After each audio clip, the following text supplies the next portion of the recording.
میرا سوال زکوٰۃ سے متعلق ہے، جو کہ جنرلی 2.5 بتایا جاتا ہے کہ پرسنٹیج کے حساب سے۔ سورہ انفال میں بھی کچھ زکوٰۃ کے بارے میں بتایا گیا ہے۔ تو پانچواں حصہ جو ہے آپ کیٹیگریز میں اس کو تقسیم کریں گے، تو وہ کیٹیگریز سورہ الحشر میں بھی بیان کی گئی ہیں اس کے بارے میں۔ تو قرآن کے حساب سے یہ 2.5 کیٹیگری جو 0.5% ہے، یہ مینشن ہے کہیں پہ، اور یا اس کا حدیثوں سے ہمیں صرف ملتا ہے، قرآن سے نہیں ملتا؟ اس کے بارے میں کائنڈلی ایکسپلین کیجیے۔ سب سے پہلے تو یہ جان لیجئے کہ سورہ انفال میں کوئی زکوٰۃ کا ذکر نہیں ہے۔ سورہ انفال میں تو مال غنیمت کی تقسیم کے بارے میں کچھ ہدایات دی گئی ہیں، اور اس میں یہ بتایا گیا ہے کہ رسول اللہ صلی اللہ علیہ وسلم کے زمانے میں جو مال غنیمت حاصل ہوا وہ سارا کا سارا اللہ اور رسول کی ملکیت تھا۔ اس کو انسانوں کی ملکیت ماننے سے انکار کر دیا گیا ہے۔ چنانچہ ابتدا ہی سورہ انفال کی یہاں سے ہوتی ہے کل الانفال للہ وللرسول، کیونکہ رسالت مآب صلی اللہ علیہ وسلم کے زمانے میں جو جنگیں ہوئیں وہ اللہ کے حکم کے تحت ہوئیں، اور اللہ کی تائید سے اللہ کی نصرت سے ان میں کامیابی ہوئی۔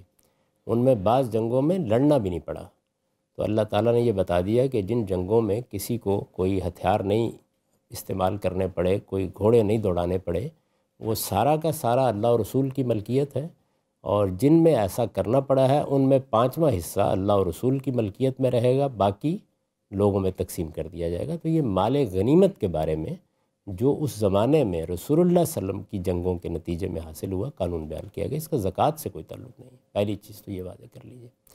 ابھی میں نے بڑی تفصیل کے ساتھ یہ بتایا ہے، بہت تفصیل سے بتایا ہے کہ اسلام کی ابتدا قرآن سے نہیں ہوئی۔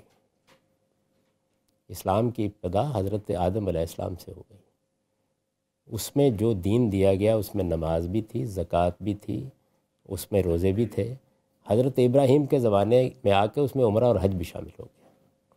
تو یہ زکوٰۃ، اس کو قرآن کو بیان کرنے کی کیا ضرورت ہے؟ اس وقت اگر اللہ کی کوئی کتاب نازل ہو تو وہ ہمیں بتائے گی کہ نماز کیسے پڑھنی ہے۔ قرآن مجید زکوٰۃ کا بھی ذکر کرتا ہے، نماز کا بھی ذکر کرتا ہے، کسی موقع کے اوپر اس کے کسی خاص پہلو کی طرف اشارہ کر دیتا ہے، کسی جگہ کوئی غلطی ہو رہی ہے اس کی اصلاح کر دیتا ہے، کوئی سوال اس کے بارے میں پیدا ہوا اس کا جواب دے دیتا ہے۔ نماز اور زکوٰۃ ہمیشہ سے ایسے ہی رہیں۔ حضرت مسیح بھی 5 ہی نمازیں پڑھتے تھے، حضرت موسیٰ بھی 5 ہی نمازیں پڑھتے تھے۔ انجیل میں اگر آپ پڑھیے تو حضرت مسیح انہی وقتوں میں نماز پڑھنے کے لیے جا رہے ہیں۔ وہ بتا رہے ہیں کہ وہاں عورتیں نماز پڑھتی تھیں، حضرت مسیح اس جگہ گئے، وہاں عصر کی نماز پڑھنے کے لیے گئے، وہاں مغرب کی نماز پڑھنے کے لیے گئے۔ تو اس لیے نماز، زکوٰۃ یہ سب پہلے سے ایسے ہی جاری ہیں۔ تو اسلامی قانون کے مطابق جو ہمیشہ سے رہا ہے، زکوٰۃ مال میں 2.5% ہے، پروڈکشن میں 5، 10 اور 20% ہے، اور جانوروں میں ایک الگ نصاب ہے جس کے تحت دی جاتی ہے۔ تو اس لیے زکوٰۃ کو قرآن کیوں بیان کرتا؟ یہ پہلے سے ایسے ہی دی جا رہی ہے۔